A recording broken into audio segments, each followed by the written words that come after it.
It happened. Cody Bellinger and $5 million from the Cubs to the Yankees. That's it? Yeah. Well, okay. Here's the other side of it. Cody Poteet to the Cubs. Yankees didn't really have to give much up. No. So it's more of a money move. This is what I always love about these trades like this. Is this more of a knock on how much the Cubs wanted to get rid of Bellinger or how much the Yankees wanted Bellinger? A little bit of both, because let's be real here for a moment. Cody Bellinger's a nice player. He's been more inconsistent in his career. Kyle Tucker is a superstar. They're not in the same category. But why do you trade Bellinger if you go get Tucker? Why do you trade Paredes? So you lost 2 bats to get 1. I'll tell you why. Because when front offices put wins above replacement projections or whatever their WAR number is, right? They're going, now we're going to get that kind of production with one player, and we think we can fill this player's production with another player that will be close to that number. Did that make sense? So they're going to fill a third baseman who they have with Paredes, right? But like, and Bellinger wherever he was going to play, center field or first base, probably center field at Wrigley. Yep. With just Tucker. Well, Tucker's going to play in the corner. Pete Crow Armstrong's going to play in the outfield. The thing with the Cubs position players is that if they're going to pay top dollar for a guy, they've already got a bunch of players locked into deals. If they can trade someone like Cody, they're going to do it because their win projection number is not great for him. He's one of those guys that can produce a 5 or a 2, and they're like, we want Kyle Tucker, who we feel like is going to produce an 8 to 10 WAR number if he's on the field. I'm just telling you the way that these front offices There's also an old saying, don't make 2 positions worse to make one better. Sure, but I think they're going, okay, if Paredes gets replaced by Matt Shaw and we think that he's going to be an instant hit, then we're not losing much there. And there are a lot of position players coming. So okay, it's just an interesting I get what you're thought. saying. I mean, they subtracted, but Paredes didn't do much for them. And Tucker Kratz is in my mind, massive upgrade over Bellinger. No doubt. I mean, he's easily the best available upgrade they could have had. But my thing is, where's their time machine? Like, why on earth did they sign him back to the contract that they did last year at this time? Well, not this time, later on. Like, this isn't like this has been a contract, wow, we got to get rid of him for the last 2 years of his contract. They just signed this last year. Like, is this like Jed Hoyer maybe put himself on a chopping block because he's like, dang it, I made that mistake? Or did ownership actually contribute to this and Jed Hoyer's cleaning up the mess? Wait, hold on a second. What's the mess? They got rid of the contract for nothing. But I'm saying, did they not want it? They thought Why do you sign somebody if you don't want the contract? Because the 2024 version of Cody was not the 2023 version of Cody. Wasn't the same player. You didn't know that? We all talked about that. The whole league didn't dip into it. Cody Bellinger is one of the most unpredictable players in our sport for the last 7 to 8 years. So why did you sign him to a contract? Because he was coming off a great year and you don't know what to expect. Do you remember what he was going for? Do we have the Mike Petriello tweet? This is a good way to put it. I like this. I like that we're getting into it here. Mike goes, 1 year ago, what if Bellinger gets $250 million? And remember, he signed for, what was the final number for him when he signed last offseason? It wasn't even $100 million. No, it was like 90. No, all these opt-outs. Yeah, 90 something. So most people look, they were like, damn, that's all he got? And then today, what if you have to kick in money to move him for Cody Poteet? He's just a very volatile baseball player, which is fine. But the Cubs were done with taking the Cubs just wanted to get rid of the money. Yeah. They were like, he's not worth the money. We're out of here. I would have been pissed if it's Paredes gone and Bellinger's gone and they're trading Sayad and then we're like, what are we doing? But they brought in Kyle Tucker. I just want to make sure that part's still in there. Who plays? So Pete Crow Armstrong's going to play center. Mm-hmm. Tucker's going to play right. Haps in left. And Suzuki's your DH? Bingo.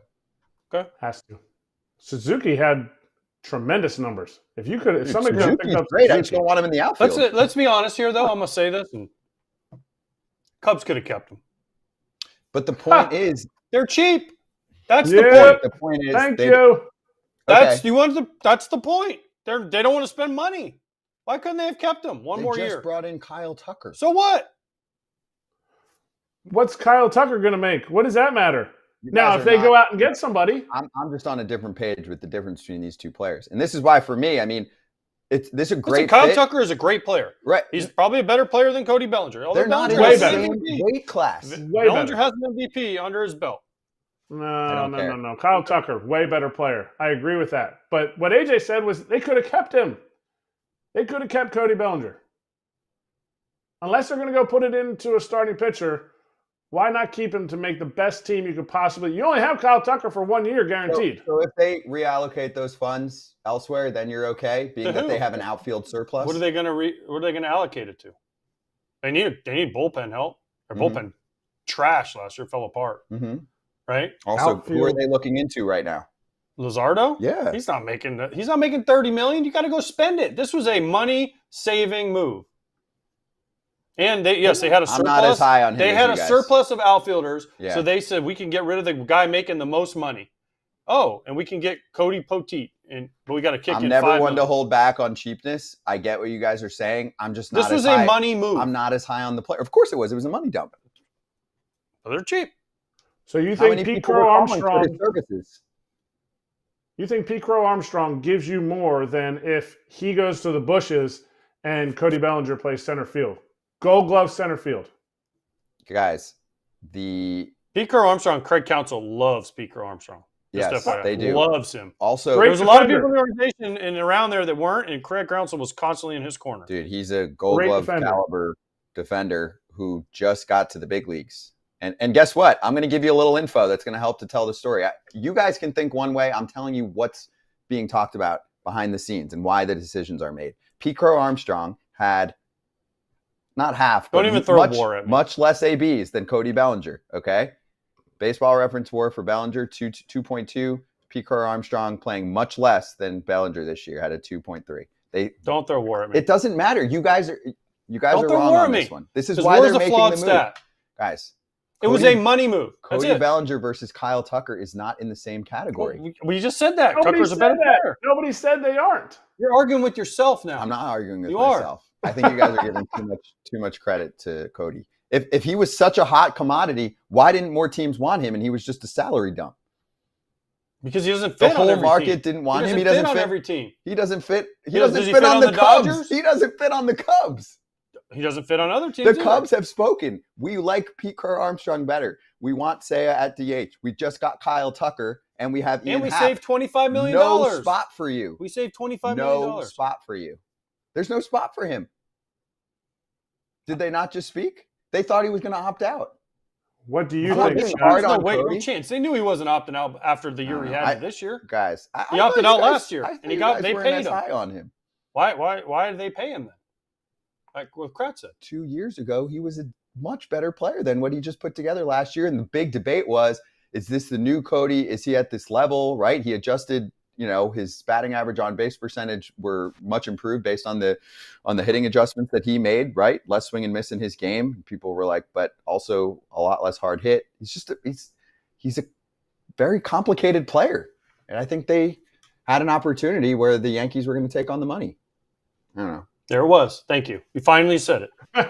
Nobody else. You finally said it. Thank you. I said it the whole time. Money dump. No one else was calling for him, that the Yankees were able to give up not much to get him. Oh, is Cody? I don't even know much about Cody Poteet. Scott?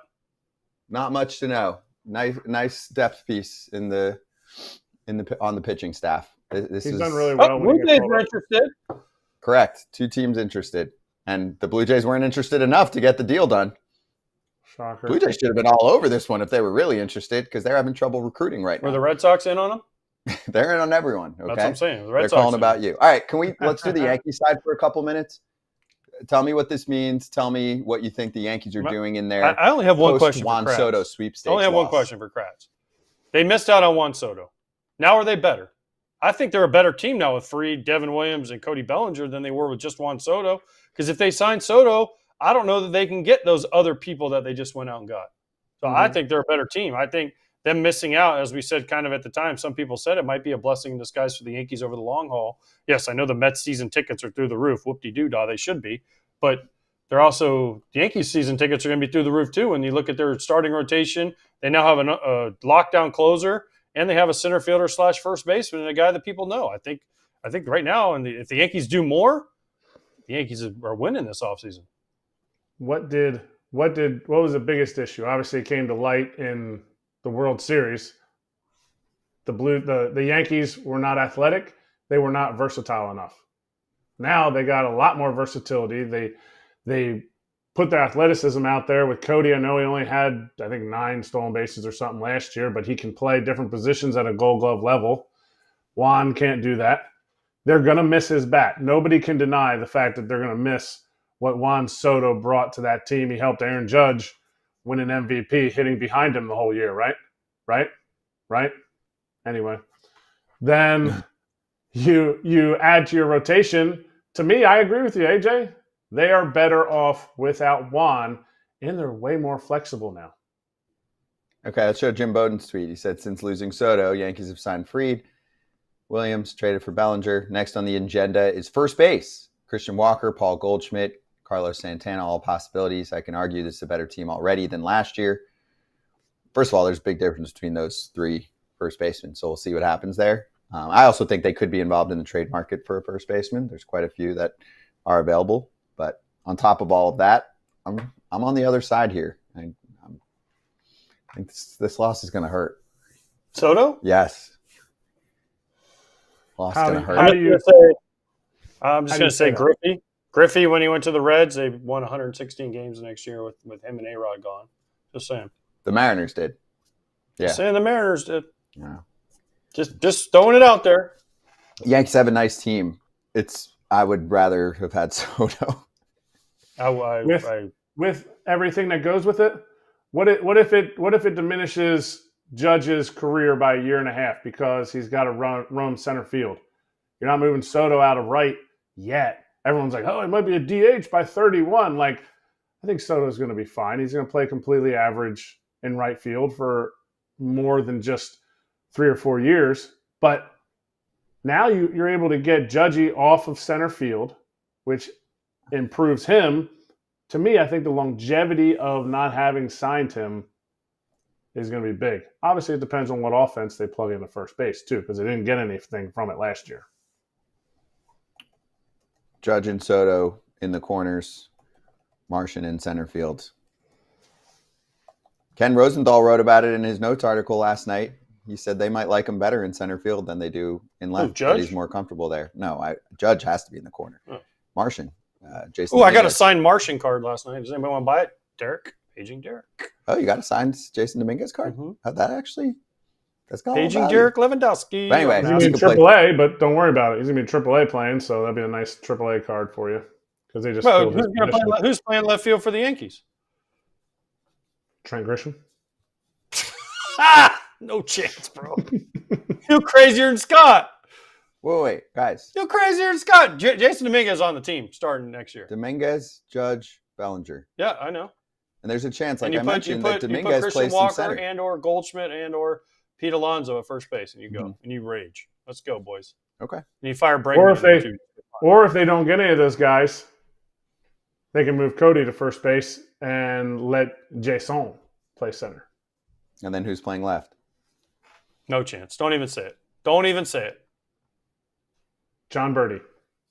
Yeah, okay, thank you. That's the better option. The other one you said. Oswaldo Cabrera. Okay, another better option than There's the one plenty you said. of free agents on the market. But anyway, wow. Alex Verdugo. I didn't know I'd be on such a different page from both of you guys on all of this. Kevin Pillar. Ooh, making that comeback. So you guys feel like the Yankees are a powerhouse heading into next year? Find me a better team in the American League right now. Okay. With the rosters today, December 18th, find me a Best better team in the American League League than what the Yankees have put together. Even without, we don't even know some positions yet. Right, they still have positions. They still have work to do. But find me a better team right now. If you go rotation, bullpen, lineup. Yeah, because I usually go with my classic answer Houston? of the Astros, but the Tucker loss certainly stings. Tucker lost. No, maybe no Bregman. Yeah. Maybe no Fromber. Mm-hmm.